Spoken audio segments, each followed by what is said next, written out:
Hi there, Crazy Corb again, Gary Corbett. Um, I'm wanting to talk to you guys a little bit now about things that happened in the 60s again. I know I seem to be stuck on that area of time, but this is all part of my first book, my first volume of my autobiography. Um, During those times, lots of things happened. Lots of lots of people wandered in and out of my house. And I want to kind of concentrate on my house, even though it was only 3 or 4 months of time. It was hundreds of people, different people, but still hundreds of people that would come and go. And one of the primary things that we had was lots of pot, lots of LSD. And different people enjoyed having different reactions while they were there. One of the fellows that lived in the attic was my friend Kerry. He's another one that is now dead. He was killed in a bad drug reaction. And it wasn't a bad drug reaction. He apparently tried to rip somebody off or something and got shot and killed for it. Anyway, in the time that he was living in my attic, and this was before he married his wife, but that's where he met her, was in my house, and they got married. But in that short span of time, he and his friend Mark were fun people to be around. Some of the stories that they told were not exactly true. He was veteran in good standing from Vietnam, but he pretended that he was kicked out for being crazy. He and Mark were kicked out for being crazy. And like I said, apparently that was not true. They were both discharged with honor, and the stories that they told were stretches, to say the least.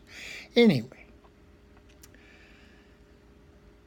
in his life, that I knew him, Kerry and Mark, and I keep calling them Kerry and Mark because I pretty much saw the two of them always together, was friendly, honest, open, loving. He really appreciated my letting him stay there, and I'm assuming Mark stayed there too. He was always there, so I assume he did. I never really got a chance to speak with Mark. Back in those times, they had a fantasy. They talked a lot about going to China, going up the Yangtze River, and getting emeralds. And this fantasy always involved taking a sailboat, going across, going up the river, getting what he wanted, coming back. Okay, even back then, China, of course, was communist. And the odds of anyone being able to go sailing up a river unobserved was pretty slim.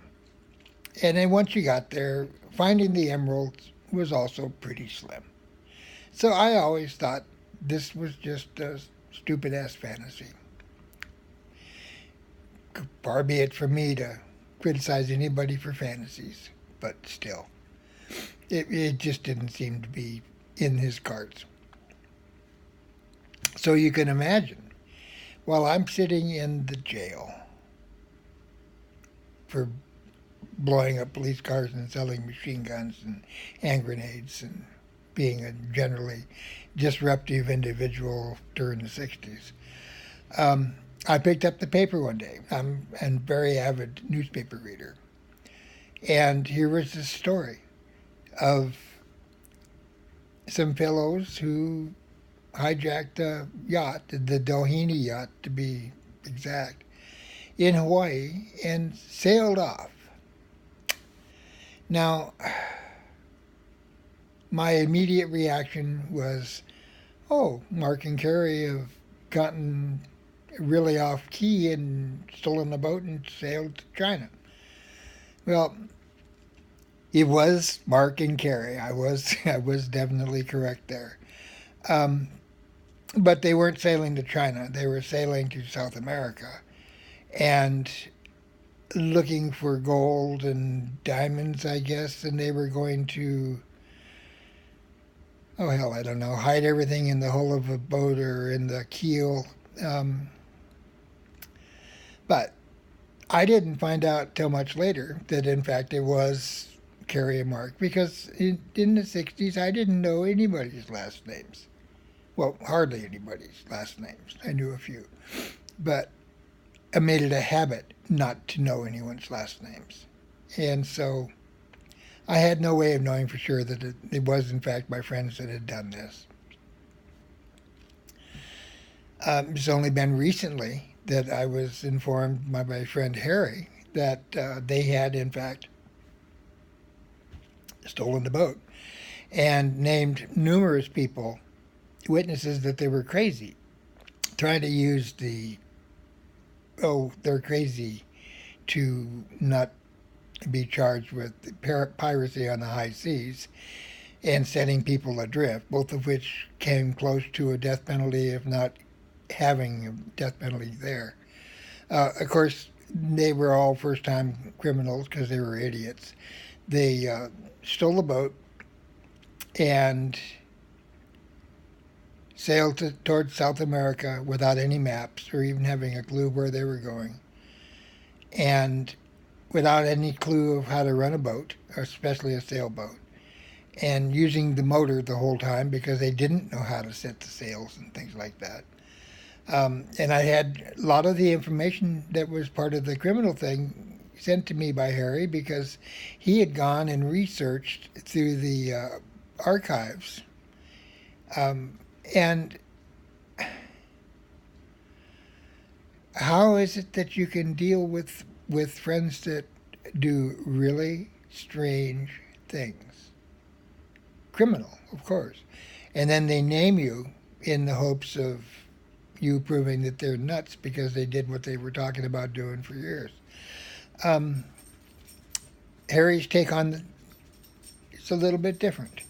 His and he's done the research. Hell, he probably knows 10 times more than I would ever hope to know. With his work and everything, Kerry was the ringleader, Mark was the follower. In my knowings of the two of them, Mark was the leader and Kerry was the follower.